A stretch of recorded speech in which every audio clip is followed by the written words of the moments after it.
Shalom Bapak Ibu Saudara, selamat hari Minggu. Puji Tuhan kita kembali boleh ada di tempat ini. Semua karena Tuhan, amin. Mari kita mau siapkan hati kita mau berdoa. Bapa kami yang dalam kerajaan surga, Allah yang kami sembah di dalam nama Tuhan Yesus. Terima kasih Tuhan buat hari ini, kalau kembali kami boleh datang di tempat ini. Terima kasih Bapa untuk kasih setiamu, untuk anugerahmu, untuk penyertaanmu sepanjang minggu ini Tuhan. Kami sungguh bersyukur kami boleh diberikan kesehatan, kami boleh diberikan berkat-berkat yang melimpah Bapa dalam hidup kami Tuhan. Kalau sebentar kami mau masuk dalam hadirat-Mu lebih lagi Tuhan, kami mau rindu untuk menyembah dan memuji Engkau ya Bapa. Kami percaya Engkau hadir di tempat ini Tuhan, Engkau memberkati ibadah kami sore hari ini Tuhan. Yang lemah dikuatkan, yang sakit disembuhkan, yang putus asa Tuhan berikan pengharapan yang baru. Dan Tuhan memberkati kami dengan berlimpah-limpah Tuhan. Terima kasih Bapa, terima kasih. Kami bersyukur Tuhan kami punya Allah seperti Engkau, Allah yang dahsyat, Allah yang mengasihi setiap kami. Terima kasih Tuhan Yesus, terima kasih. Hanya di dalam nama Tuhan Yesus kami berdoa. Haleluya. Haleluya. Hanya Engkaulah Allah membuat mujizat dalam hidup kami Tuhan. Kami percaya Tuhan Kau menyatakan kuasa-Mu malam hari ini Bapa. Kau menyatakan mujizat buat setiap kami Tuhan. Di dalam kelemahanku sempurna kuasa-Mu. Hebatnya tantanganku, lebih hebat Tuhanku. Ku berserah kepadamu. Di dalam kelemahanku sempurna kuasa-Mu Tuhan.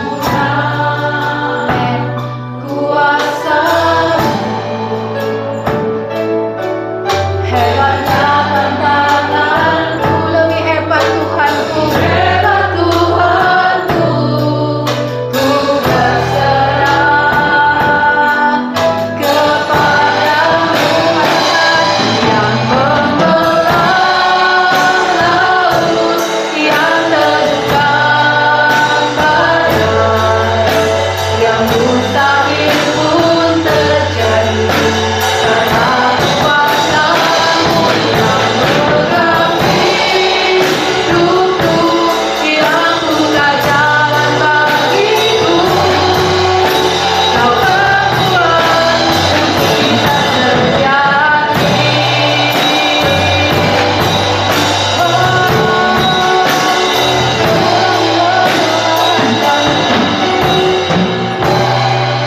Di dalam kelemahanku sempurna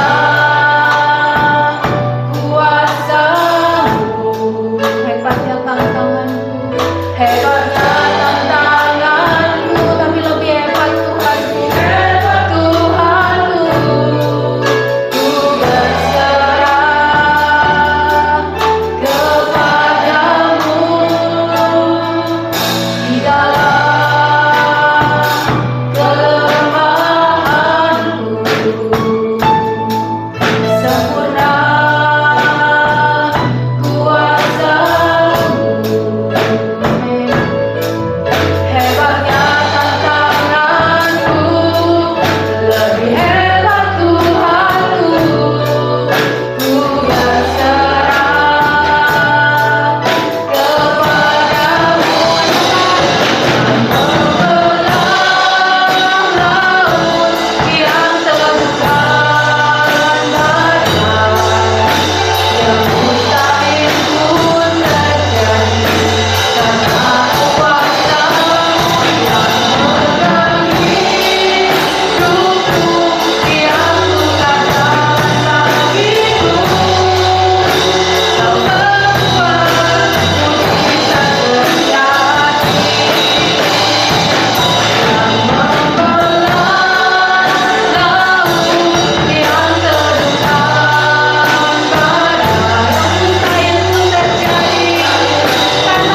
Terjadi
Aku percaya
Di dalam nama Tuhan Yesus Kristus yang siap memuji Tuhan, katakan sama-sama amin. Sekali lagi berikan sorak-sorai buat Tuhan kita. Haleluya. Ya adalah kekuatan kita, dalam sumber kemenangan setiap kita. Haleluya.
Benar Tuhan, Engkau Allah yang kami sembah.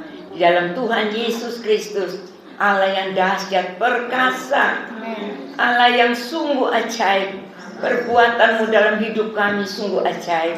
Kami sadar kalau kami ada sampai hari ini bukan karena kekuatan kegagahan kami, tapi benar-benar karena anugerah Tuhan yang besar untuk setiap kami. Tuhan pelihara kami, Tuhan jagai kami, Tuhan berkati kami, dan Tuhan tidak pernah melepaskan kami.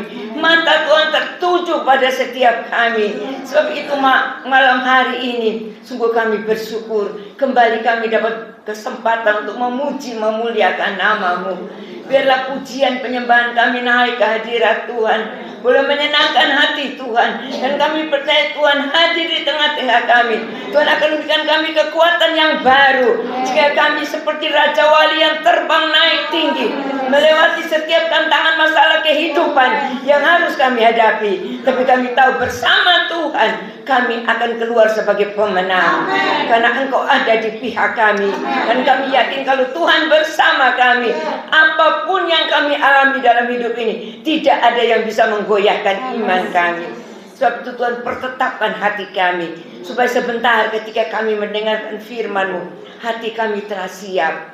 Hati kami telah terbuka Tuhan untuk menerima kebenaran firman-Mu yang Engkau akan taburi melalui hamba-Mu Bapak Gembala. Biarlah firman nanti yang kami terima boleh tertanam dalam hati kami, dalam hidup kami, boleh berakar, bertumbuh dan berbuah-buah, sehingga dari kehidupan kami boleh menunjukkan bahwa kami punya Allah yang dahsyat.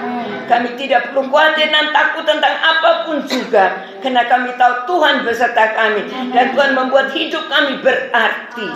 Terima kasih Bapak, terima kasih. Sekali lagi kami mohon urapan Roh Kudus mengalir atas setiap kami. Suasana dan keadaan di tempat ini Engkau kuasai Tuhan. Kalau ada hal yang lain ingin mengganggu pikiran kami, mengganggu konsentrasi kami, kami percaya dalam nama Tuhan Yesus semuanya Tuhan singkirkan, sehingga mata iman kami, hati kami hanya tertuju kepada Engkau Tuhan. Urapi hamba-Mu Bapak Gembala yang sudah Tuhan persiapkan. Biarlah firman Tuhan nanti benar-benar menjadi benih yang hidup di dalam kami. Dan kami yakin hidup kami dari hidup yang diubahkan Tuhan. Sehingga apapun yang kami kerjakan, kami lakukan, semuanya hanya untuk kemuliaan nama-Mu. Terima kasih Bapak. Terpujilah nama-Mu. Di dalam nama Tuhan Yesus Kristus kami sudah berdoa dan kami siap terima kebenaran firman Tuhan. Haleluya. Haleluya. Amin. Silakan duduk. Ya, silakan duduk kembali. Shalom, Bapak Ibu Saudara yang dikasihi Tuhan. Malam ini kita akan kembali sama-sama belajar kebenaran firman Tuhan. Judul renungan firman Tuhan pada hari ini adalah tentang menimbang dengan bijak. Sekali lagi, menimbang dengan bijak. Tentu menimbang yang dimaksud di sini bukan menimbang berat badan, menimbang berat benda, tidak. Ya, tapi menimbang berkaitan dengan pikiran. Ya, jadi judul renungan firman Tuhan pada hari ini adalah menimbang dengan bijak. Kita akan buka Alkitab dari kitab Amsal pasal yang ketiga di ayat yang ke-21. Amsal pasal yang ketiga di ayat yang ke-21. Demikian firman Tuhan, hai anakku, janganlah pertimbangan dan kebijaksanaan itu menjauh dari matamu. Peliharalah itu. Amin. Ya. Dengan tegas kitab Amsal berkata, janganlah pertimbangan dan kebijaksanaan itu menjauh dari matamu. Peliharalah itu. Dengan kata lain, Tuhan rindu setiap kita sebagai umat Tuhan memiliki pertimbangan. Ketika akan melakukan sesuatu, kita harus menimbang.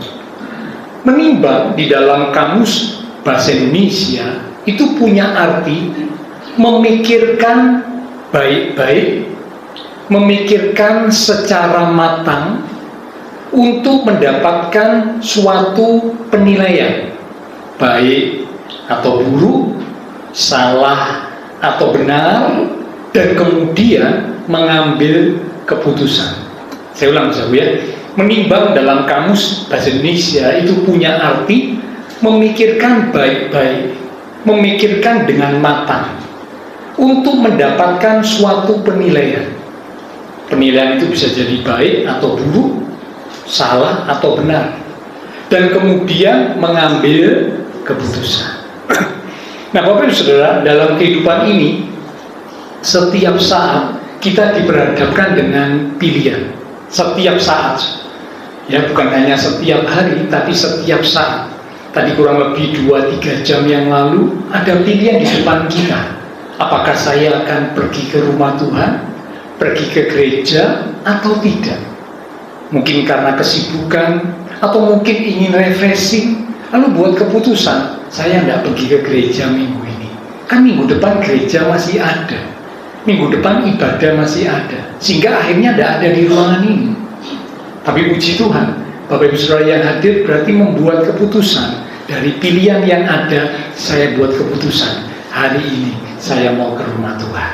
Meskipun mungkin ada tantangan, ada gangguan, ada godaan, tapi saya mau tetap berjuang untuk datang ke rumah Tuhan. Dan akhirnya puji Tuhan, Bapak Ibu Saudara ada di rumah Tuhan bersama dengan saya.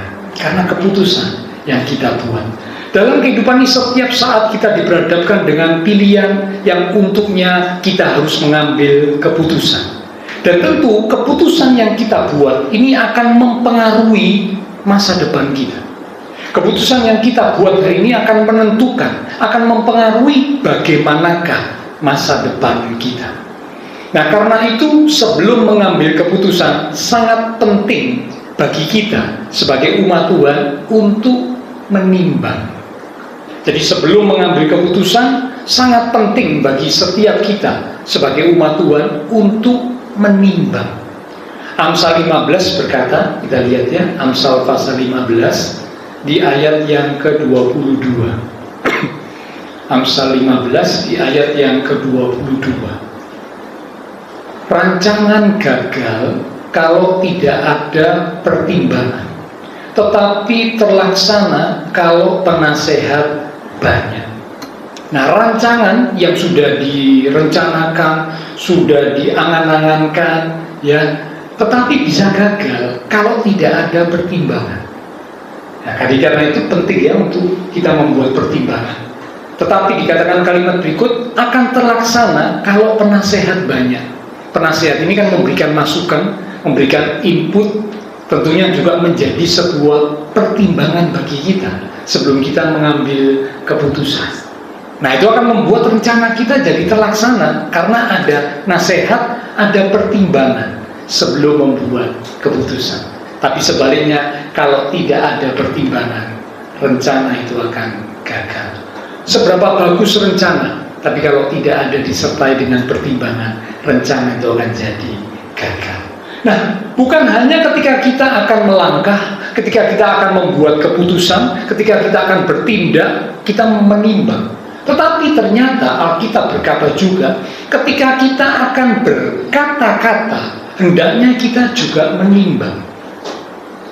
Amsal 15 di ayat yang ke-28. Mari kita lihat ya, Amsal 15 di ayat yang ke-28. Hati orang benar menimbang-nimbang jawabannya, tetapi mulut orang fasik mencurahkan hal-hal yang jahat. Ternyata bukan cuma ketika akan bertindak, ketika akan melakukan sesuatu kita menimbang, itu memang harus. Tapi ternyata Alkitab juga berkata hati orang benar menimbang-nimbang jawabannya. Ternyata juga waktu kita akan mengucapkan, mengatakan sesuatu, kita juga perlu menimbang. Apakah yang saya ucapkan ini perlu saya sampaikan, perlu saya katakan, perlu saya ceritakan, atau tidak? Seandainya kata perlu, apakah saya ucapkan hari ini, saat ini, atau di lain waktu? Karena Alkitab juga berkata ucapan yang disampaikan tepat waktu itu seperti apel di pinggang emas, karena disampaikan tepat waktu, pas waktunya. Ya, nah ini perlu pertimbangan. Mau ngomong, mau menyampaikan sesuatu, perlu pertimbangan. Bahkan Alkitab juga berkata ketika akan janji, mengucapkan janji juga perlu pertimbangan. Amsal 20 ayat yang ke-25. Amsal pasal 20 di ayat yang ke-25. Agak banyak ya kita membuka ayat supaya Bapak Ibu Saudara dan saya sama-sama mantap bahwa ternyata Alkitab banyak bicara tentang menimbang, punya pertimbangan. Amsal 20 ayat 25. Suatu jerat bagi manusia kalau ia tanpa berpikir mengatakan kudus, dan baru menimbang-nimbang sesudah bernasab. Saudara, dikatakan suatu jerat. Saudara tahu jerat ya? Jerat itu perangkap. Biasanya jerat itu dipasang untuk menangkap buruan, menangkap mangsa. Ya, orang memasang jerat, mungkin hendak menangkap binatang buruan, dipasang jerat. Jeratnya tidak kelihatan. Mangsa itu lewat, tiba-tiba kena jerat, tertangkap, kena jerat itu. Ya, nah dikatakan akan menjadi jerat bagi manusia ketika dia mengucapkan janji tapi tidak menimbang. Nimbangnya itu sesudah berjanji. sesudah bernasar. Nasar itu sama dengan janji. Ya. Jadi baru nimbang, baru mikir setelah mengucapkan janji. Nah, ini dikatakan akan jadi jerat yang mencelakakan diri sendiri. Jadi ternyata Bapak Ibu Saudara, bukan hanya sekedar waktu kita akan bertindak, kita perlu menimbang, tapi waktu mau berkata pun ternyata juga perlu menimbang. Ya, ini juga pembelajaran bagi saya. Waktu saya mempersiapkan kebenaran firman Tuhan ini, saya diteguhkan. Oh, ternyata sebagai umat Tuhan kita perlu untuk menimbang. Mau lakukan sesuatu perlu untuk menimbang. Mau berkata-kata perlu untuk menimbang. Mau mengucapkan janji juga perlu untuk menimbang. Jangan sampai sekedar gampang mengucapkan janji tapi ternyata tidak bisa menepati janji. Ya, bahaya. Ini akan jadi jerat.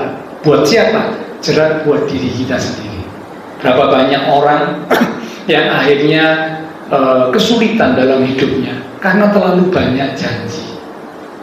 Ya, janji A, janji B, janji C, banyak janjinya.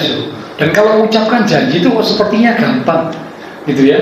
Waktu disuruh sesuatu, ya dia bilang, oh beres, siap. Bahkan ada yang ngomong siap 86, ya. Itu saya juga nggak ngerti siap 86 itu apa. Berarti apa siap di tahun 86 gitu ya. Ternyata siap 86 itu maksudnya wah langsung segera untuk bisa bertindak, gitu ya. Siap untuk dilaksanakan, kira-kira begitu. Ada orang yang gampang ngomong siap 86, tapi giliran waktu tiba untuk melakukan, wes ya, bablasan ini, tidak ada buktinya. Janjinya, ngomongnya cepet, gampang, tapi buktinya tidak ada. Nah, ini akan jadi jerat. Dia tidak akan dipercaya oleh orang lain. Orang yang seperti ini lain kali kalau ngomong tidak dipercaya. Ngomong apapun dianggap, alah kamu tuh kalau omong-omong besar, ya, omong itu omong kosong. Karena ternyata setiap kali kamu berucap, setiap kali kamu berjanji, buktinya tidak pernah ada. Nah, Tuhan ini kalau kita umat Tuhan, sebelum mengucapkan janji kita pikir, bisa nggak saya melakukan apa yang saya janjikan, saya melakukan apa yang saya ucapkan, bisa apa enggak? Kalau seandainya kata belum tentu bisa, lebih baik kita berkata seperti ini, maaf, saya akan mengusahakan, tapi saya tidak berani janji, saya tidak berani memastikan, karena saya takut nanti saya tidak bisa. Saya akan coba untuk mengusahakan, kalau bisa saya akan hadir, kalau bisa saya akan lakukan itu, tapi kalau tidak bisa mohon dimaafkan, karena itu saya tidak berani janji. Nah, itu lebih hebat, itu lebih ciami, itu lebih luar biasa daripada ngomong siap 86 tapi buktinya kosong. Ya, jadi ternyata bukan hanya bertindak, perlu menimbang, berkata pun perlu menimbang, mengucapkan janji pun perlu menimbang. Ya, jadi jelas kita sudah belajar beberapa ayat ini menunjukkan bahwa setiap kita sebagai umat Tuhan perlu memiliki pertimbangan dalam hidup ini. Ya, karena sebelum kita buat keputusan, hendaknya kita menimbang supaya keputusan yang kita buat itu baik, benar, tepat, karena keputusan kita itu menentukan masa depan kita. Oke, nah sekarang kita akan masuk, ya, beberapa prinsip penting di dalam menimbang. Ternyata Alkitab memberikan petunjuk, ada beberapa prinsip yang penting di dalam kita menimbang, sehingga kita bisa menimbang dengan bijak sesuai dengan judul kebenaran firman Tuhan hari ini. Yang pertama, prinsip penting yang pertama di dalam menimbang adalah berdoa minta hikmat Tuhan. Sekali lagi, berdoa minta hikmat Tuhan. Kita buka 1 Raja-Raja pasal yang ketiga di ayat yang ke-9 sampai dengan ayat yang ke-10. 1 Raja-Raja pasal yang ketiga di ayat yang ke-9 mulai. Maka berikanlah kepada hambamu ini hati yang faham menimbang perkara, untuk menghakimi umatmu, dengan dapat membedakan antara yang baik dan yang jahat. Sebab siapakah yang sanggup menghakimi umatmu yang sangat besar ini? Perhatikan ayat 10. Lalu adalah baik di mata Tuhan bahwa Salomo meminta hal yang demikian. Ini kisah tentang Salomo di awal pemerintahannya sebagai raja. Dia menggantikan Daud. Daud seorang raja yang luar biasa, ya. Sekian puluh tahun dia memimpin, ya. Dia disegani oleh rakyatnya, dicintai oleh rakyatnya. Nah, ini membuat Salomo berpikir dan menjadi takut. Apakah aku bisa menjadi pemimpin yang baik seperti ayahku? Karena aku ini masih muda, aku belum punya pengalaman, ya. Apakah aku sanggup untuk memimpin bangsa yang besar ini? Saudara, kalau mau jujur, memimpin itu bukan hal yang mudah. Ini kalau ada bapak-bapak di ruangan ini, memimpin keluarga, ya, keluarga mungkin terdiri dari 2 orang, 3 orang, 4 orang, 5 orang, suami, istri, anak. Kalau anaknya 3 berarti 5, ya. Kalau anaknya 12 itu berarti 14, ya, lebih dari ke-11. Memimpin sebuah keluarga yang jumlahnya cuma sekian, kalau mau jujur, tidak gampang. Betul bapak-bapak? Ada yang berani bilang mimpin keluarga itu gampang? Kalau saya jujur, saya berkata, mimpin keluarga itu tidak gampang. Tidak gampang.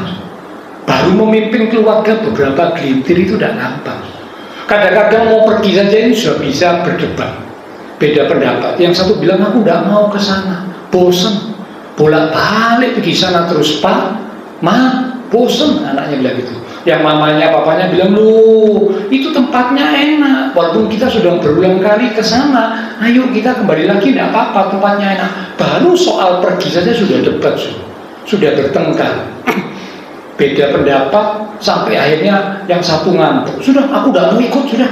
Ini baru soal mau pergi, belum soal yang lain, ya. Berapa banyak keputusan yang harus kita buat di dalam keluarga, dan seringkali terjadi perbedaan pendapat, salah paham, bahkan mungkin sempat sedikit ada percekcokan gitu, ya. Memimpin dalam skop kecil, dalam ruang lingkup yang kecil saja tidak gampang, apalagi memimpin bangsa, ya. Jadi karena itu kita bisa pahami mengapa Salomo keder, takut. Dia membayangkan, mampukah aku memimpin bangsa yang besar ini?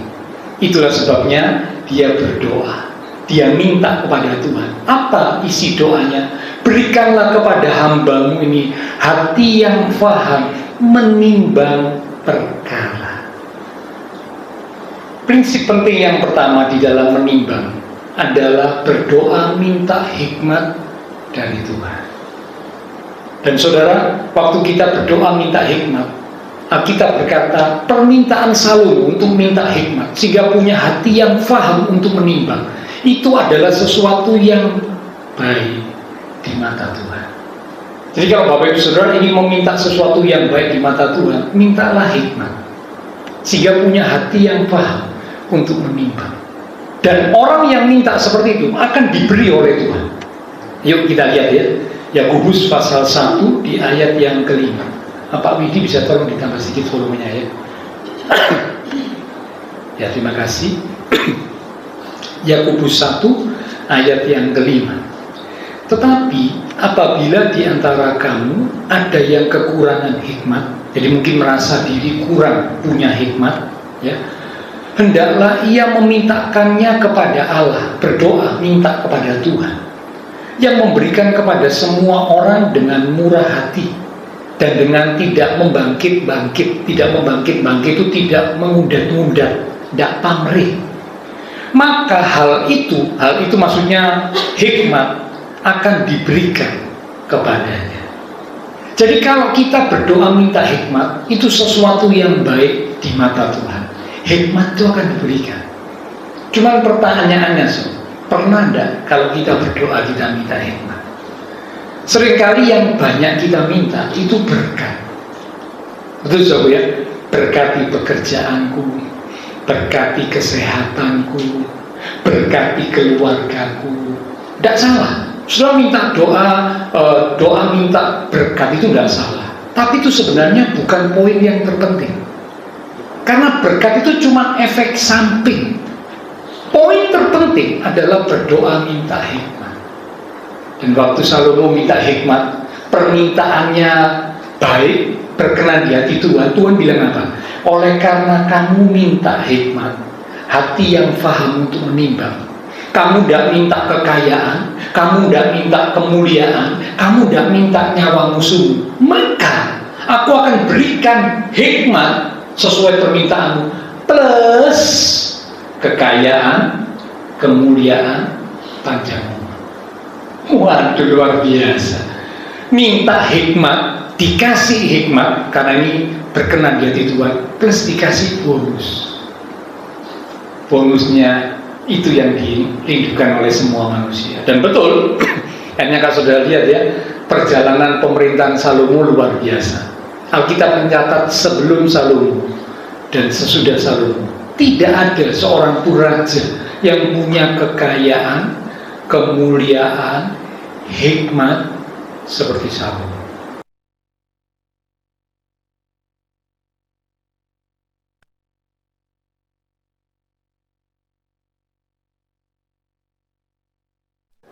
Bukan cuma banyak, sangat banyak. Nah, 1000 so. Ya, satu aja kadang sudah bingung. Nah, ini 1000 so. Tentu pasti membuat hati Salomo akhirnya tertarik, ya,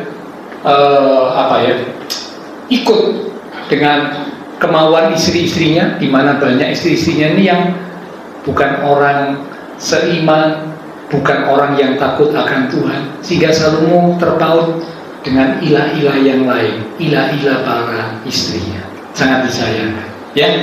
Jadi kembali, yang pertama, prinsip penting dalam menimbang adalah berdoa minta hikmat dari Tuhan. Yang kedua, prinsip penting dalam menimbang yang kedua adalah menjadikan firman Tuhan sebagai standar atau patokan atau tolok ukur kebenaran. Jadi jadikan firman Tuhan sebagai standar, sebagai patokan, sebagai tolok ukur kebenaran. Ibrani pasal 4 di ayat yang ke-12. Mari kita akan lihat. Ibrani 4 ayat 12. Sebab firman Allah hidup dan kuat dan lebih tajam daripada pedang bermata dua manapun. Ia, firman Allah, menusuk amat dalam sampai memisahkan jiwa dan roh, sendi-sendi dan sumsum. Perhatikan kalimat berikut. Ia di sini bicara tentang firman Tuhan, sanggup membedakan pertimbangan dan pikiran hati kita. Firman Tuhan sanggup membedakan pertimbangan. Dengan kata lain, firman Tuhan harus jadi standar, patokan, ukuran, tolok ukur dari pertimbangan kita. Bukan pikiran manusia ya. Kalau pikiran manusia ini bisa salah, bisa keliru. Karena orang ini punya macam-macam pikiran dari sudut pandang yang berbeda. Kadang yang satu bilang seperti ini, yang satunya lagi bilang seperti ini, beda lagi. Yang satunya lagi bilang seperti ini. Bingung, ya. Saya pernah baca satu cerita, ini beberapa waktu yang lalu pernah saya sampaikan. Saya kalau ingat cerita itu saya tertawa, ya. Karena lucu, tapi ini menjadi satu pembelajaran. Ada seorang ayah, dia tinggal di sebuah desa, ya. Dia cukup berada, dia punya satu anak tunggal, anak laki, dan dia punya banyak ternak, ya. Salah satunya itu kuda. Nah, suatu hari dia hendak pergi ke kota, ya, karena waktu itu belum ada mobil, belum ada pesawat, belum ada sepeda motor, belum ada sepeda. Yang ada itu ya cuma binatang yang bisa dinaiki.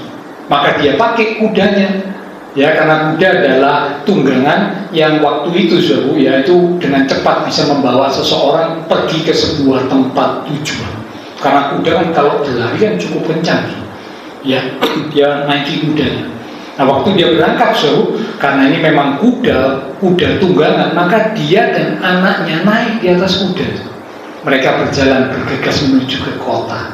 Di tengah jalan, dia ketemu dengan seseorang. Orang itu mengamati dia, lalu orang itu memberikan komentar gitu ya. Wah, Pak, kamu ini adalah tuan yang kejam. Kaget dia, kenapa kok tuan yang kejam? Iya, masa seekor kuda dinaiki oleh 2 orang? Katanya gitu. Seharusnya tidak boleh demikian, kasihan kudanya.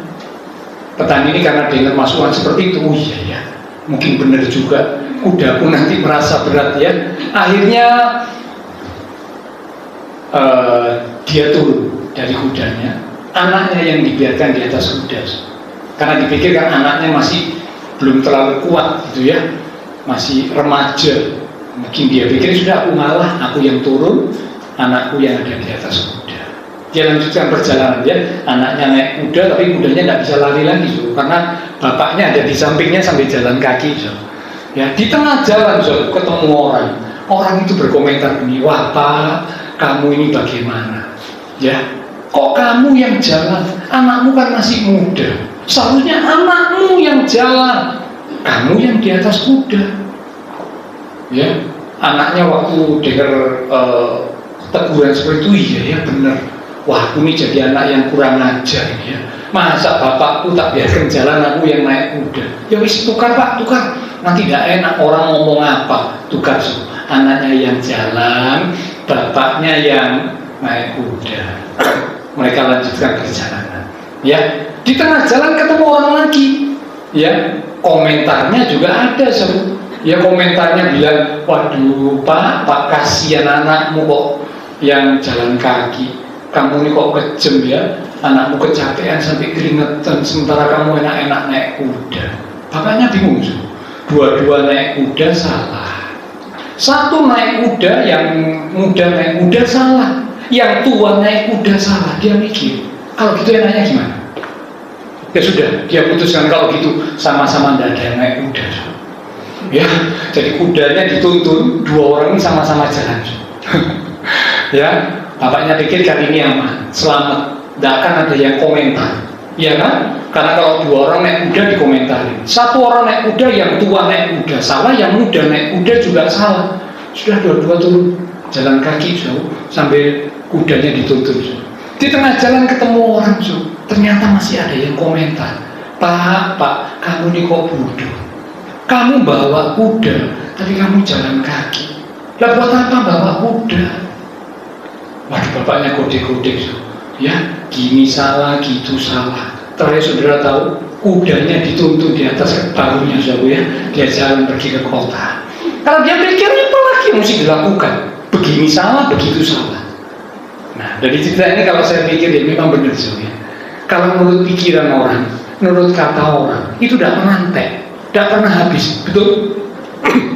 Apapun yang kita lakukan, mesti ada yang berkomentar. Mesti, ya. Jadi karena itu tidak usah kaget, ya, karena memang kenyataannya begitu. Nah, kita kembali. Tapi yang paling penting, apa kata firman Tuhan? Biarlah firman Tuhan yang jadi standar, yang jadi tolok ukur, yang jadi patokan buat pertimbangan kita. Sebab itulah dikatakan firman Tuhan sanggup membedakan pertimbangan dan pikiran hati kita. Ya, bahkan di Yosua 1 ayat 8. Ayo kita lihat, ya. Yosua 1 ayat yang ke-8. Ini salah satu ayat yang terkenal. Janganlah engkau lupa memperkatakan kitab Taurat ini, tetapi renungkanlah kitab Taurat, firman Tuhan, siang dan malam, supaya engkau bertindak hati-hati sesuai dengan segala yang tertulis di dalamnya, yang tertulis dalam firman Tuhan. Sebab dengan demikian perjalananmu akan berhasil dan engkau akan beruntung. Dikatakan bertindak hati-hati sesuai dengan firman Tuhan. Kalau ada kata bertindak hati-hati, berarti sebelum bertindak, sebelum mengambil keputusan, harus menimbang. Menimbangnya apa? Sesuai dengan firman Tuhan. Supaya apa? Alkitab berkata supaya engkau berhasil, supaya engkau beruntung. Tidak gegabah, tidak terburu-buru, tidak juga ambil jalan pintas. Karena seringkali kalau gegabah, terburu-buru, bahkan ngambil jalan pintas, malah akhirnya ngalami banyak kesulitan yang seharusnya tidak dialami. Karena salah, tidak ada pertimbangan, malah jadi kacau, masa depan berantakan. Ya, jadi yang kedua, jadikan firman Tuhan sebagai standar, patokan, tolok ukur, pertimbangan kita. Yang ketiga, prinsip yang ketiga di dalam menimbang adalah gunakan akal budi yang Tuhan berikan kepada kita. Gunakan akal budi yang Tuhan berikan kepada kita. Wah, Pak Gembala ini bingung nih. Tadi dikatakan katanya tidak boleh pakai akal pikiran manusia. Tapi kok sekarang di poin nomor 3 gunakan akal budi. Tunggu dulu. Saya menyampaikannya secara berurutan. Yang pertama, berdoa minta hikmat dari Tuhan. Ini harus yang pertama. Harus. Yang kedua, jadikan firman Tuhan sebagai standar, patokan kebenaran, patokan pertimbangan kita. Yang ketiga, baru gunakan akal. Seringkali ya, kalau kita tidak waspada, waktu menimbang, pertama kali yang kita gunakan itu adalah akal. Pikiran kita. Wah, ini kalau begini enaknya gimana? Pertama kali yang kita gunakan itu akal. Ya, saya pun mengaku dengan jujur, kadang-kadang juga seperti itu. Ya, waktu ada sesuatu keputusan dari pilihan-pilihan yang ada, saya langsung pikiran akal saya ini bekerja. Enaknya milih sing mana? Enaknya melakukan sing mana? Ya mungkin kalau itu hal yang sederhana ya masih belum terlalu berdampak. Tapi kalau hal yang besar, wah ini bisa sangat berdampak dalam hidup kita. Contoh, memutuskan untuk menikah. Ini hal yang besar. Banyak orang menganggap enteng memutuskan untuk menikah. Ya wis pokoknya ketemu sama ini rasanya kok cocok ya. Daripada tidak ada orang lain, wis tidak apa-apa, wis aku nikah sama kamu. Terus setelah menikah akhirnya menyesal. Tahu dulu aku tidak nikah sama dia. Sekarang hidupku jadi kayak gini. Ya, menikah adalah hal yang besar memang. Dalam hidup manusia ada 3 hal besar. Yang pertama itu lahir. Lahir kita tidak pernah bisa merencanakan. Kita tidak pernah bisa rencanakan lahir di keluarga yang seperti apa. Kita tidak pernah bisa rencanakan. Tahu-tahu kita hadir di dunia ini. Kita punya papa, kita punya mama. Nah ini, tidak bisa milih. Tiba-tiba saja hadir di dunia ini. Ya, lahir. Yang ketiga, mati. Mati kita juga nggak bisa milih. Kecuali satu, bunuh diri. Nah, bunuh diri itu memang kematian yang kita tentukan. Tapi Alkitab berkata minggu lalu sudah saya tegaskan, bunuh diri itu melawan kedaulatan Tuhan. Melawan kedaulatan Tuhan. Orang yang melawan kedaulatan Tuhan ya pasti dosa. Nah, kalau waktu dia bunuh diri tidak ada kesempatan bertobat, begitu bunuh diri langsung mati. Ya, melawan kedaulatan Tuhan ya pasti tujuannya ke neraka. Tapi saya tidak berani komen ya. Kalau ada orang bunuh diri saya bilang, pasti masuk neraka. Saya tidak berani. Itu penghakiman miliknya Tuhan. Bisa saja detik-detik terakhir sebelum dia mati, mungkin waktu dia mau bunuh diri, detik-detik terakhir sebelum mati, dia bilang ampun aku Tuhan, ampuni aku, tak mati. Tapi sempat minta ampun. Nah, kan kita tidak tahu ya. Kita tidak pernah tahu detik-detik terakhir seseorang itu bagaimana. Kita tidak pernah tahu. Jadi karena itu saya juga tidak pernah menghakimi ya. Kalau ada orang bunuh diri, saya langsung ngomong orang ini pasti masuk neraka. Saya tidak berani ngomong. Tapi tindakan bunuh diri itu adalah dosa. Ya, jadi saya tidak menghakimi orang yang bunuh diri. Tapi tindakan bunuh diri itu adalah dosa yang membawa kepada kebinasaan. Tapi kalau akhirnya sempat bertobat, ya puji Tuhan. Tapi kalau tidak sempat bertobat, ya sudah, lewat langsung. Ya, nah mati kita nggak pernah tahu, ya, kapan waktunya, di mana, tidak ada yang tahu. Bisa saja di usia lanjut, di usia pertengahan, bahkan di usia muda, bisa, tidak ada yang tahu. Nah, peristiwa besar, satu-satunya peristiwa besar yang bisa direncanakan, yang kita bisa milih itu cuma satu, saudara. Menikah. Betul apa enggak? Itu kan milih. Ya, apalagi di zaman sekarang tidak ada toh orangnya waktu menikah dijodohkan.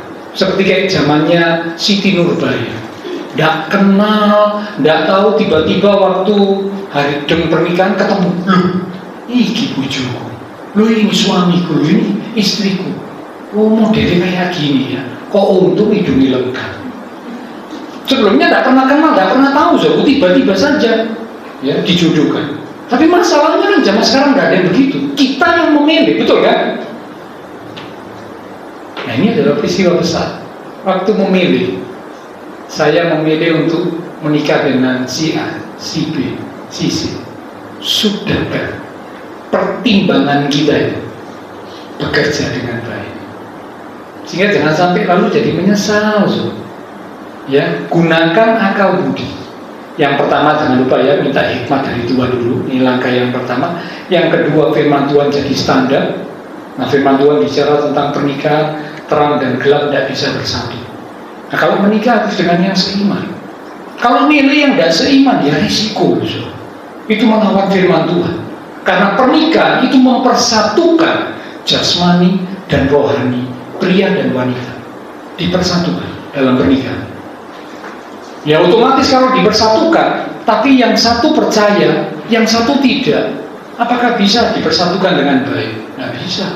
Tidak satu roh. Tidak. Lalu yang satu percaya Tuhan Yesus, yang satu enggak. Keluarga rumah tangganya bagaimana? Kacau. Yang salah siapa? Tuhan. Yang salah? Bukan. Yang salah siapa? Kita sendiri. Kok buat keputusan seperti itu? Ya. Jadi mari gunakan akal budi kita. Yeremia 49 di ayat yang ke-7. Ayo kita baca sorry. Yeremia 49 di ayat yang ke-7. Mengenai Edom, beginilah firman Tuhan semesta alam. Tidak adakah lagi kebijaksanaan di teman? Sudah hilangkah, perhatikan kalimat ini ya, sudah hilangkah pertimbangan dari orang-orang yang berakal budi? Sudah busukkah kebijaksanaan mereka? Penekanan saya kalimat sudah hilangkah pertimbangan dari orang-orang yang berakal budi? Dengan kata lain, orang-orang yang berakal budi harus memiliki pertimbangan. Tapi ini bukan urutan pertama ya. Akal budi digunakan untuk menimbang, itu urutan ketiga. Yang pertama harus berdoa minta hikmat dari Tuhan. Yang kedua pegang firman sebagai standar patokan. Baru yang ketiga gunakan akal budi. Ya. Nah, lewat pengetahuan dan pengalaman yang pernah terjadi dalam hidup kita, yang pernah kita tahu, yang pernah kita alami, kita gunakan akal budi untuk mengevaluasi. Mengevaluasi itu apa ya? Wah, kalau mereview nanti angel lagi ya bahasanya ya. Gampang tuh kan? Mengkoreksi gitu ya, mengkoreksi, menilai, mengkoreksi ya lewat ini apa namanya pengalaman kita, lewat pengetahuan kita ya, kita mengoreksi, kita mengevaluasi ya akibat-akibat yang mungkin terjadi dari pilihan yang kita buat. Jadi kalau yang dulu saya pernah milih begini, akibatnya seperti ini, itu jadi pengalaman ya, atau bahkan mungkin dari nasihat orang lain. Nasihat orang lain yang bijak itu akan membantu kita mendapatkan sudut pandang yang berbeda. Karena kan kadang kita punya pengalaman A, tapi kita nggak punya pengalaman B. Ada orang lain yang bijak punya pengalaman B, lalu sharing sama kita. Aku ini pernah ngalami gini-gini. Nah ini bisa jadi bahan pertimbangan buat kita. Ya, supaya apa? Kita bisa menimbang ketika akan mengambil keputusan, menimbang dari banyak berbagai macam sudut. Dari sudut pengalaman kita, dari sudut pengalaman orang lain yang bijak juga, itu di-sharingkan, jadi bahan pertimbangan buat kita. Nah, untuk ini semua tentu kita perlu menggunakan akal budi, ya. Tuhan menciptakan kita, kita diberi akal budi. Satu-satunya ciptaan Tuhan yang punya akal budi itu adalah manusia. Ya, kalau yang lain, ya, mereka punya pikiran tapi tidak punya akal budi seperti manusia. Karena hanya manusia yang diciptakan segambar dan serupa dengan Tuhan. Yang lain tidak ada. Ya, saudara tidak pernah tuh baca monyet diciptakan segambar dan serupa dengan Tuhan. Ada, tidak ada. Karena itu saya pribadi sangat tidak setuju sesuai firman-Nya. Manusia itu katanya nenek moyangnya monyet. Ada Bapak Ibu yang setuju? Kalau ada yang setuju ya silakan, saudara. Ya, berarti nenek moyang saudara adalah monyet. Kalau saya bilang enggak, monyet ya monyet, manusia ya manusia. Karena monyet itu tidak diciptakan segambar dan serupa dengan Allah. Enggak. Teori evolusi itu hanyalah karangan manusia. Teori Darwin yang ada missing link-nya, yang ada link yang tidak ditemukan jawabannya gitu ya. Konyol gitu ya. Tapi itu ilmu pengetahuan ya sudah. Kalau saudara mungkin waktu dapat ilmu pengetahuan itu ya sudah diterima saja saudara, tapi jangan dipercaya karena itu bukan kebenaran firman Tuhan. Oke, nanti kita kembali. Jadi gunakan akal budi lewat pengetahuan, pengalaman kita, ataupun sharing dari orang lain, sehingga membantu kita mendapatkan sudut pandang yang berbeda, menjadi bahan pertimbangan buat kita. Ini yang ketiga. Yang keempat sekarang, yang terakhir. Yang pertama, di dalam menimbang, kita punya prinsip berdoa, minta hikmat Tuhan. Yang kedua, di dalam menimbang, jadikan firman Tuhan sebagai standar patokan. Yang ketiga, di dalam menimbang, gunakan akal budi yang Tuhan berikan. Bisa lewat pengetahuan, lewat pengalaman, ataupun sharing dari orang lain yang bijak. Yang keempat, yang terakhir, kesiapan dan keberanian untuk menghadapi konsekuensi atau akibat dari pilihan kita. Sekali lagi, kesiapan dan keberanian untuk menghadapi konsekuensi atau akibat dari pilihan kita. Setiap pilihan yang Bapak Ibu Saudara dan saya buat itu pasti ada akibatnya. Betul? Ada nggak pilihan yang dibuat tidak ada akibat? Tidak ada. Kalau saudara merenung dengan baik, saudara milih apapun itu pasti ada akibatnya. Ya, bahasa kerennya itu konsekuensi. Cuma saya pakai akibat gitu ya supaya lebih mudah dimengerti. Setiap pilihan yang kita buat itu pasti ada akibatnya, pasti ada konsekuensinya, pasti. Mungkin ada yang konsekuensinya akibatnya itu buruknya sedikit, baiknya banyak. Atau ada yang buruknya dan baiknya sama banyaknya. Atau ada yang sebaliknya, ya, buruknya banyak, baiknya sedikit. Bisa jadi, namanya pilihan kan? Nah, menjadi pertanyaan, sudahkah kita siap? Sudahkah kita berani menghadapi akibat, menghadapi konsekuensi dari pilihan kita? Banyak orang berani berbuat tapi tidak siap untuk bertanggung jawab. Padahal seharusnya siapa yang berbuat dia harus berani bertanggung jawab. Harusnya begitu. Tuhan menciptakan kita sebagai manusia, diberi kehendak bebas. Tetapi ketika kehendak bebas diberikan, dituntut tanggung jawab dari keputusan yang dibuat. Ingat kisah Adam dan Hawa, diberi kehendak bebas, boleh menentukan. Tuhan bilang semua buah dari pohon yang ada di Taman Eden ini boleh kau makan. Satu yang tidak boleh, tapi justru itu akhirnya dimakan oleh Hawa, lalu diberikan kepada Adam. Jatuhlah mereka dalam dosa. Itu pilihan mereka. Ada nggak akibatnya? Ada. Apa akibatnya? Hubungan dengan Tuhan terputus, diusir dari Taman Eden, semua kena kutuk hukuman. Yang Hawa dikatakan akan mengandung, ya, melahirkan dalam kesakitan, ya, karena itu kok tidak ada ibu-ibu yang waktu melahirkan ambil tertawa ngekek-ngekek. Udah ada waktu melahirkan itu berat, sakit, walaupun disuntik pun tetap ada sakitnya. Disuntik sakit, sesudah disuntik juga ada ada sakitnya. Nah, itu memang firman Tuhan berkata begitu, so. Ya, pria harus bekerja keras karena tanah itu akan menjadi sesuatu yang menyulitkan bagi manusia. Sebelumnya enggak, tapi ini jadi sulit karena dosa. Ada akibat, ada konsekuensi dari pilihan yang dibuat, dari keputusan yang diambil.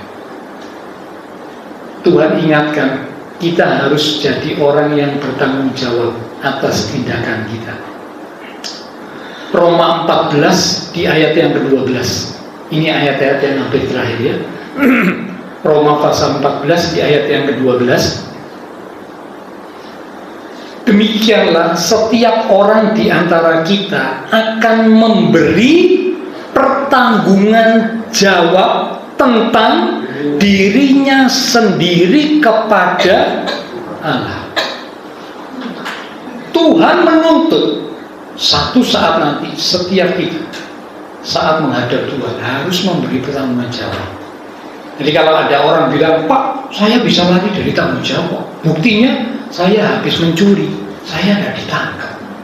Saya habis korupsi, saya tidak ditangkap. Saya habis ngerampok, saya tidak ditangkap. Saya bisa sembunyi. Oke, mungkin di dunia ini kita bisa lari dari tanggung jawab. Oke, so. Mungkin masih bisa ya, mungkin masih bisa. Tapi saya mau kasih tahu, satu kali nanti setiap kita tidak bisa lari dari tanggung jawab kepada Tuhan yang memberikan kehidupan kepada kita. Tidak bisa, tidak bisa. Mau sembunyi di mana? Tidak bisa. Setiap orang harus memberikan pertanggungjawaban tentang dirinya sendiri kepada Tuhan, Sang Pemberi kehidupan. Nah, jadi karena itu, ayo kita belajar jadi orang yang bertanggung jawab, miliki kesiapan, miliki keberanian untuk menghadapi akibat, konsekuensi dari pilihan yang kita buat. Karena itu kalau belum memilih, ditimbang dulu, benar-benar ditimbang, dipikirkan baik-baik, ya, dipikirkan secara matang untuk bisa menilai baiknya apa, buruknya apa, benarnya apa, salahnya apa, positifnya apa, negatifnya apa, dipikir. Apalagi kalau itu peristiwa yang besar. Kalau sudah membuat keputusan, maka harus siap menghadapi akibatnya. Itu sudah risiko kita. Sekali lagi jangan nyalakan Tuhan ya, jangan. Itu kan pilihan kita, ya kan? Itu pilihan kita.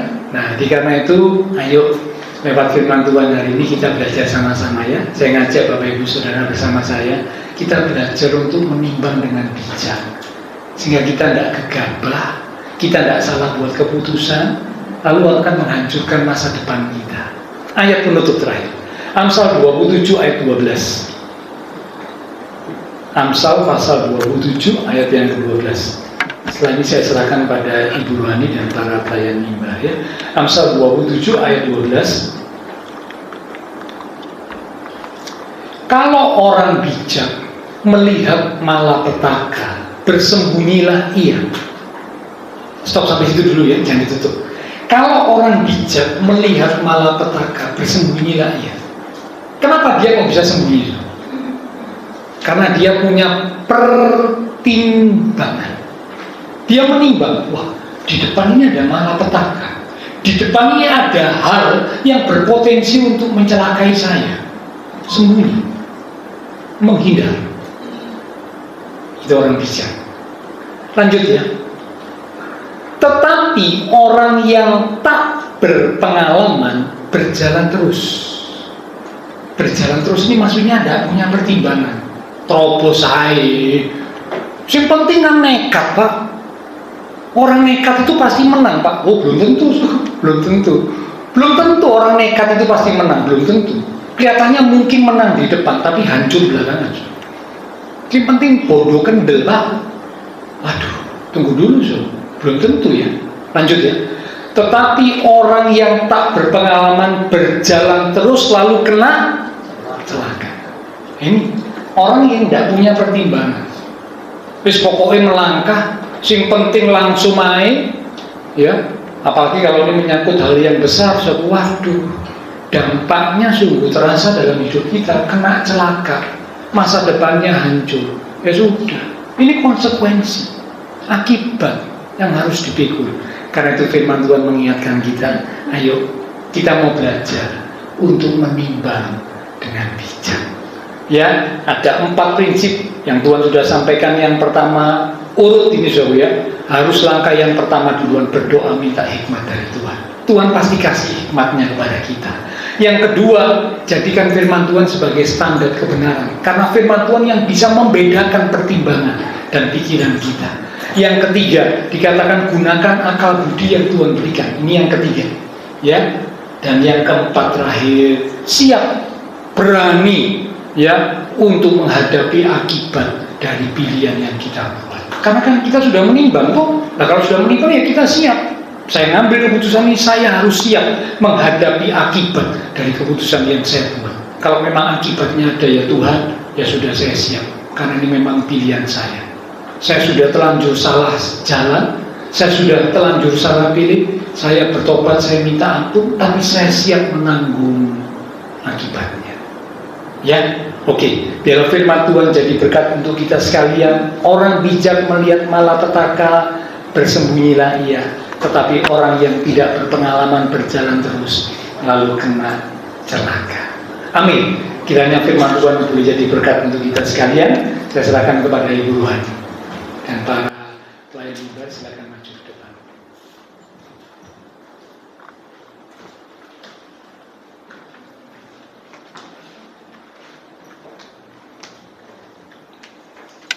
Puji Tuhan, malam hari ini kita diingatkan oleh firman Tuhan supaya kita menjadi umat Tuhan yang bijaksana, ya. Umat Tuhan dalam kita ambil tindakan apapun kita harus benar-benar menimbang. Jangan terburu-buru, jangan tergesa-gesa. Karena kalau terburu-buru, tergesa-gesa, akibatnya nanti kita sendiri yang akan tanggung, ya. Tapi malam hari ini firman Tuhan yang sudah datang kepada setiap kita, biarlah kita minta supaya Roh Kudus memeteraikan dalam hati kita dan membuat kita belajar untuk mengikuti tadi 4 cara supaya kita boleh memiliki pertimbangan yang betul-betul mendapatkan hikmat dari Tuhan melalui doa, ya. Sebab itu sebelum kita melakukan apa-apa tadi diingatkan oleh firman Tuhan, disampaikan oleh Pak Gembala, berdoa. Saya pernah berkata kepada seseorang, dia bertanya sesuatu hal yang cukup penting dalam hidupnya. Saya katakan berdoa. Dan jawabannya kepada saya, dia berkata begini, iya Bu, kalau doa saya yang ngerti, katanya. Ya, doa saya yang ngerti. Saya kalau datang ke hamba Tuhan ngomongnya cuma doa. Saya bilang hamba Tuhan tidak bisa berbuat apa-apa. Keputusan setiap kita bertanggung jawab sendiri.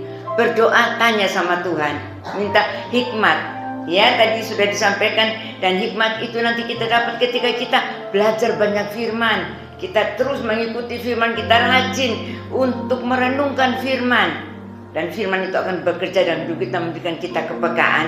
Sehingga hikmat yang dari Tuhan memberikan kita akal budi. Dan akal budi itu nanti akan kita pakai dalam kita menimbang, dalam kita mengambil satu keputusan. Sehingga setiap pilihan yang kita ambil nanti itu benar-benar itu menurut rencana dan kehendak Tuhan. Saya ingat firman Tuhan juga katakan kita diperhadapkan dengan pilihan. Dikatakan dalam Ulangan ya Pak Gembala, ya, pilihan berkat atau kutuk, kehidupan atau kematian. Itu pilihan kita. Jadi malam hari ini sungguh-sungguh firman Tuhan untuk mengingatkan setiap kita, sebelum kita melangkah, jangan lupa terus kita minta pimpinan Tuhan supaya kita tidak salah jalan, ya. Tapi kita boleh hidup di dalam anugerah Tuhan yang Tuhan sudah limpahkan dalam kehidupan kita. Sebab itu malam hari ini mari kita pujikan dengan pujian, ajar kami Tuhan menghitung hari-hari.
Katakan, ajar kami Tuhan.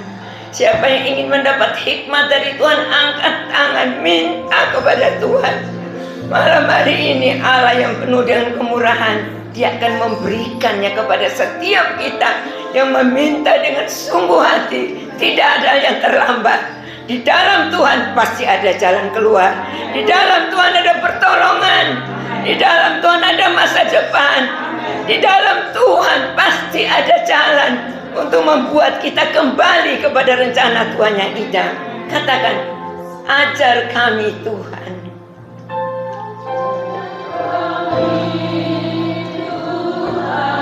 Minta dengan sungguh-sungguh, bukan hanya dengan kata-kata pujian, tapi katakan, Tuhan, ini kami Tuhan.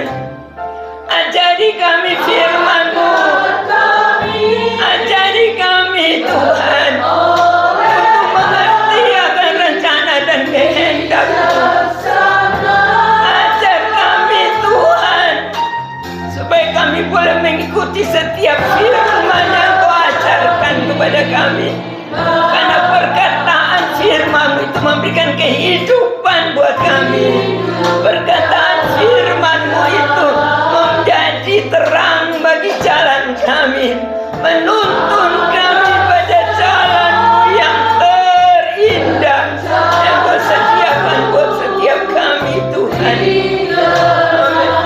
Bersama-sama kita katakan, mulialah Engkau Tuhan, Engkau mulia, Engkau ajaib Tuhan, Engkau dahsyat Tuhan. Oh, ajaib kasih-Mu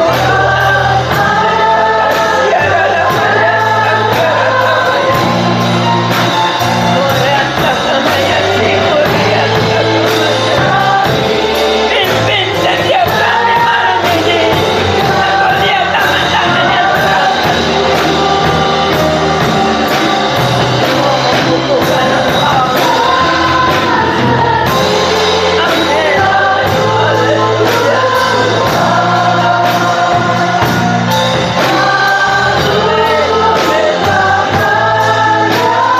Haleluya. Haleluya.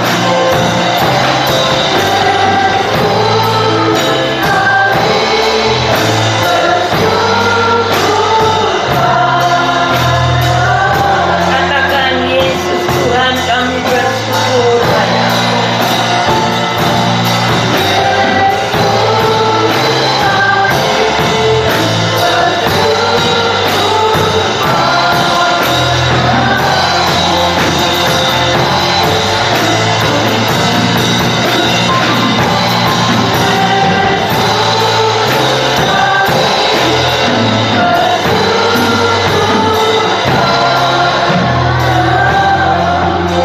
Amin, amin, amin.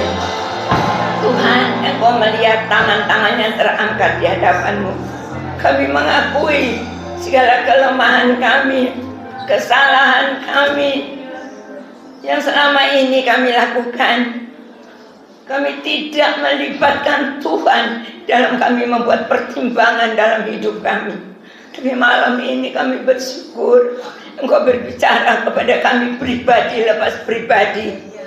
Engkau berkata, Engkau mau berperkara dengan kami karena Engkau ingin kami bahagia Tuhan. Engkau ingin hidup kami terarah dan tertuju kepada rencana Tuhan yang mulia. Itu Tuhan, ampuni Tuhan, ampuni Tuhan. Kalau ada keputusan, pilihan yang salah yang kami buat, ampuni Tuhan, ampuni. Malam hari ini kami mau berdoa, kami mohon hikmat dari Tuhan. Tuhan curahkan kepada setiap kami, pribadi lepas pribadi, hikmat yang datang dari Roh Kudus, hikmat yang datang dari firman Tuhan, meteraikan di dalam kami. Beri kami kepekaan Tuhan, supaya kami tahu membedakan mana suara Tuhan dan mana suara hati kami, mana suara Tuhan dan mana suara dari hal-hal yang bukan dari Tuhan. Dan kami boleh menolak semuanya dalam nama Tuhan Yesus. Dan kami mau melangkah berjalan seturut firman Tuhan. Belajarkan kami bertanggung jawab Tuhan, supaya kami tidak lari dari kenyataan, tapi kami akan melangkah tetap berjuang. Karena kami tahu Tuhan tidak pernah gagal untuk kami. Tuhan selalu menyatakan kasih dan kuasa-Mu dalam hidup kami. Engkau sudah beri kami hikmat-Mu, Engkau beri kami akal budi, dan kami percaya dengan akal budi yang datangnya dari Roh Kudus, kami boleh melangkah bersama Tuhan. Dan kami percaya setiap masalah, tantangan, pergumulan dalam kehidupan kami, mungkin dalam pekerjaan, mungkin dalam keluarga, mungkin dalam kesehatan, mungkin dalam hal-hal apapun, semuanya Tuhan, kalau kami belajar untuk kembali berserah kepada Tuhan, Tuhan tidak pernah meninggalkan kami. Tuhan beserta kami, Tuhan menolong kami, Tuhan menopang kami, Tuhan pegang tangan kami, sehingga kami dapat melangkah keluar dari semua masalah itu. Dan kami melihat cahaya kemuliaan Tuhan dinyatakan ketika kemenangan demi kemenangan Engkau nyatakan dalam hidup kami. Tapi itu jadikan kami umat Tuhan yang bertanggung jawab Tuhan, untuk melakukan setiap apa yang Tuhan mau untuk kami kerjakan, yaitu dengan mentaati setiap perintah firman-Mu, supaya kami tidak berdosa kepadamu. Tapi ketika kami belajar taat, di situ Tuhan akan menyatakan keajaiban Tuhan, kuasa Tuhan yang tidak terbatas terjadi dalam hidup kami. Terima kasih Bapa, malam hari ini firman-Mu yang datang kepada kami sekali lagi meteraikan dalam hati kami. Biarlah supaya kami terus mengingat, kami mau merenungkan, dan kami mau melakukan. Dan mulai saat ini kami mau buat keputusan yang benar, yang sesuai dengan apa yang Tuhan mau. Sebab itu Tuhan, pimpin setiap langkah kami, dan ajari kami supaya kami pandai untuk menghitung-hitung hari, kesempatan, waktu yang Tuhan berikan. Tidak kami buang dengan sia-sia, tapi kami pergunakan untuk lebih dekat kepadamu, lebih melekat berpaut kepadamu. Karena hanya dekat Tuhan ada ketenangan, hanya dekat Tuhan ada ketentraman, hanya dekat Tuhan kami boleh mendapatkan, oh Tuhan, jaminan kepastian keselamatan. Bukan hanya untuk di dunia saja, tapi sampai kepada hidup yang kekal. Terima kasih Tuhan, terima kasih Tuhan. Urapi hamba-Mu Bapak Gembala yang sudah menjadi saluran berkat untuk menyampaikan kebenaran firman-Mu. Bila urapan yang khusus Tuhan tambahkan atas hamba-Mu, sehingga Tuhan Bapak Gembala dapat menjabarkan firman Tuhan yang Tuhan mau ajarkan kepada setiap kami, sehingga kami menjadi umat Tuhan yang dewasa di dalam Tuhan. Kami menjadi umat Tuhan yang kuat. Iman kami kepada Engkau, pengharapan kami, kasih kami boleh makin hari makin bertambah-tambah. Terima kasih Bapak, terima kasih. Terima kasih Tuhan Yesus. Tuhan, kami percaya Tuhan memberkati kami sekalian Tuhan, baik di dalam keluarga, rumah tangga. Tuhan berikan damai sejahtera, berikan hidup yang puas, bahagia. Oh Tuhan, memberikan, oh Tuhan, ketenangan, ketentraman. Walaupun ada masalah, tantangan, kami percaya mulai malam ini kalau kami berjalan bersama Tuhan, kami dapat melewati, bahkan Engkau bawa kami terbang naik seperti Raja Wali, melewati setiap masalah, tantangan hidup ini.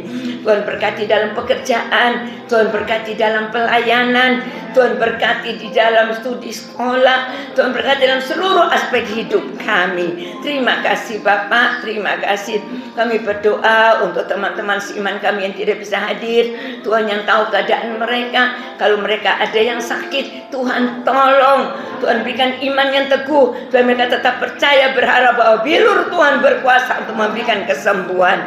Berikan juga kesehatan, kekuatan untuk Bapak Ibu Gunadi, sehingga Tuhan dengan, oh Tuhan, dalam usia yang bertambah, mereka diberikan kesehatan, diberikan kekuatan Tuhan, dan rasa sakitnya Tuhan yang menyembuhkan. Dan kami percaya kalau Tuhan yang bekerja, sempurna adanya.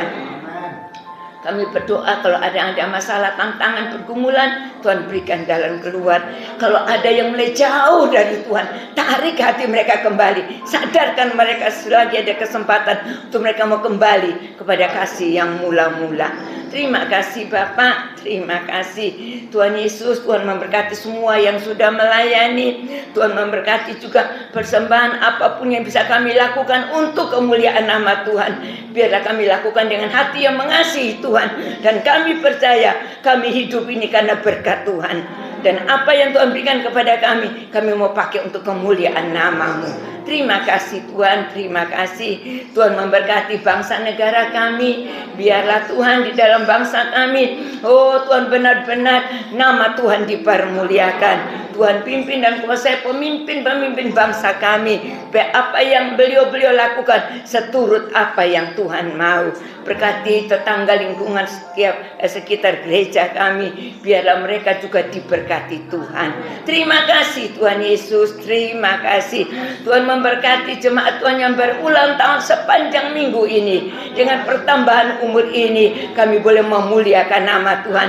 Dengan pertambahan umur ini kami mau pakai hidup kami untuk terus ada pada rencana Tuhan yang indah. Terima kasih Tuhan Yesus, terima kasih. Tuhan, sebentar selesai ibadah kami akan berpisah pulang ke dalam rumah tangga kami, ke dalam pekerjaan kami, kemanapun kami berada. Kami percaya penyertaan Tuhan ada setiap kami. Terima kasih Bapak, terima kasih Tuhan. Bapak Ibu sekalian yang dikasihi Tuhan, marilah kita pulang ke dalam keluarga, rumah tangga, pekerjaan, pelayanan, studi sekolah, dan dimanapun kita berada, yang bawa berkat anugerah yang sempurna dari Bapa di surga, cinta kasih sayang dari Tuhan Yesus, persekutuan dan pengurapan Roh Kudus tetap menyertai, memimpin dan menuntun kita semua mulai malam hari ini sampai Maranatha, bahkan sampai selama-lamanya. Dalam nama Tuhan Yesus Kristus, semua kita diberkati Tuhan, katakan dengan iman, amin. Tuhan Yesus memberkati kita sekalian. Kita